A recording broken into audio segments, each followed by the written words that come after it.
Patros, the staff lead, was sneering again, and Ivy knew that would soon cause trouble for her.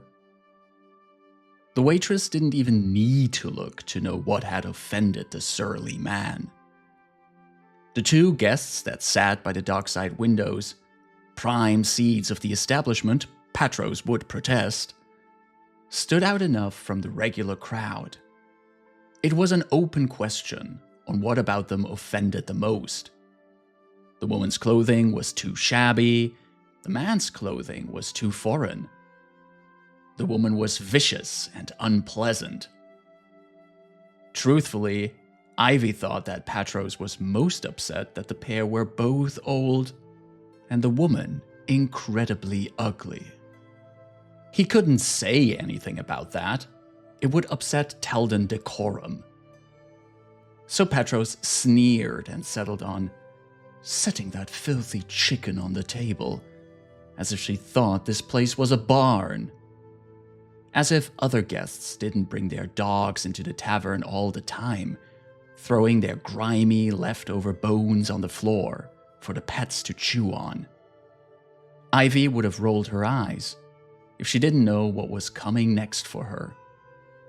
She kept her gaze down on the floor and clutched her serving plate to her chest, willing herself to become invisible. If she could just slip under the man's notice, maybe he'd just complain and then leave it alone. "Ivy!" Patros barked, and the poor waitress felt a cold shudder roll up her shoulders, despite the fact she'd been expecting it. Tell that woman to either take that louse-ridden bird out or take herself out instead. Coward, Ivy thought. She moved as slowly as possible, dragging each step with a sense of building dread. But with Patros's eyes on her, she couldn't draw her walk out forever.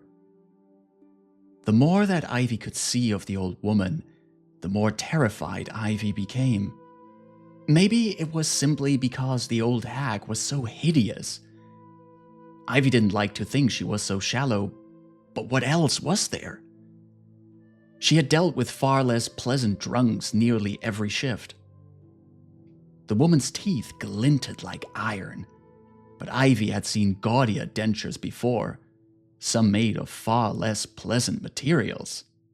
The woman was glaring at Ivy long before the girl reached the table, sniffing as if she could suck the waitress in through her nose.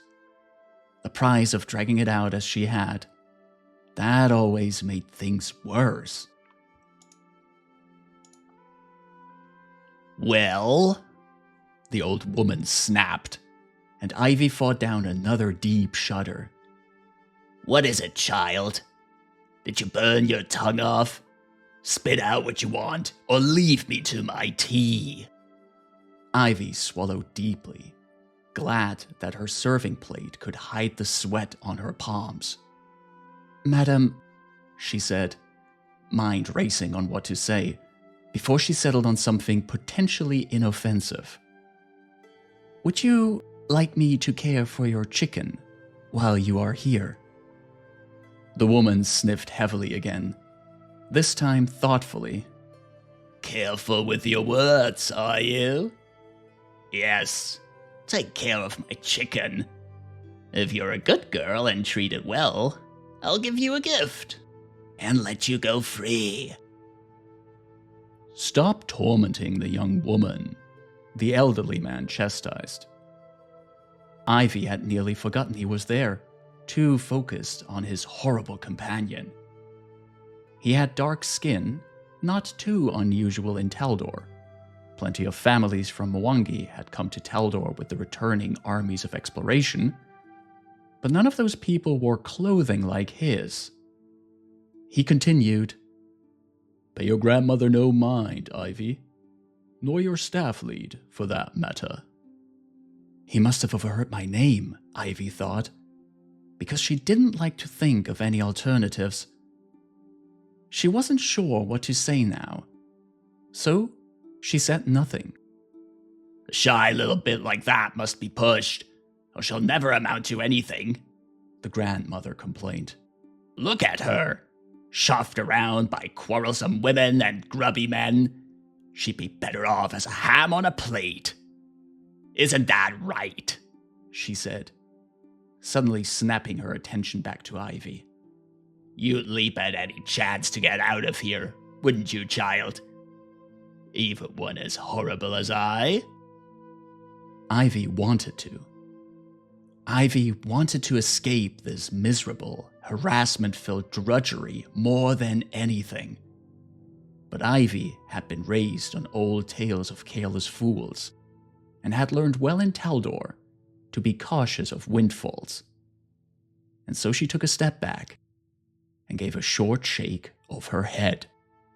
Plenty of shy young bits grow up without you to threaten them. The man scoffed at his companion. Or do you think you're so important? Of course I'm important, grandmother cackled.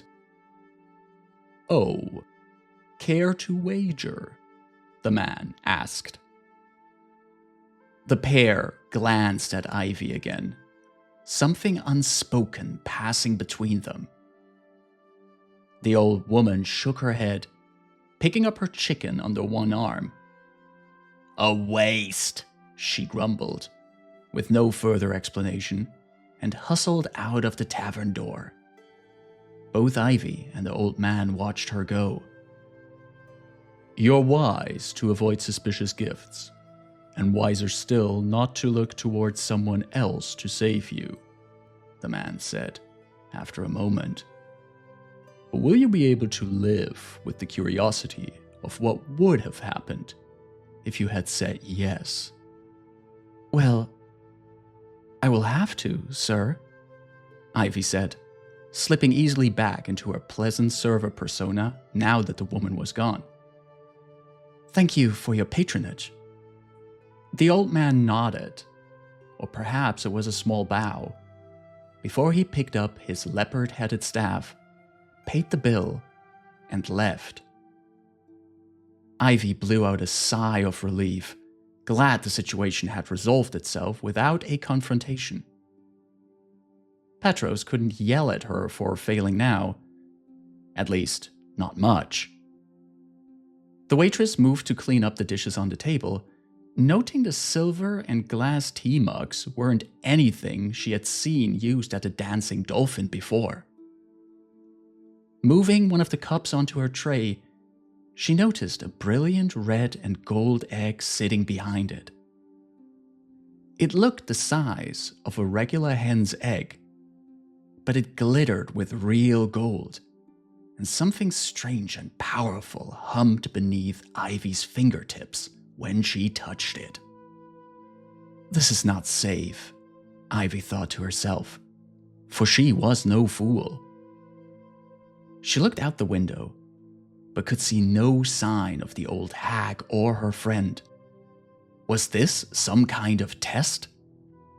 The smartest thing to do was leave the egg there, or perhaps give it to Petros and see what happened. But she thought back to the old man's words. Will you be able to live with the curiosity of what would have happened if you leave it be? Ivy picked up the Fabergé egg, slipping it into the pocket of her waitress's apron.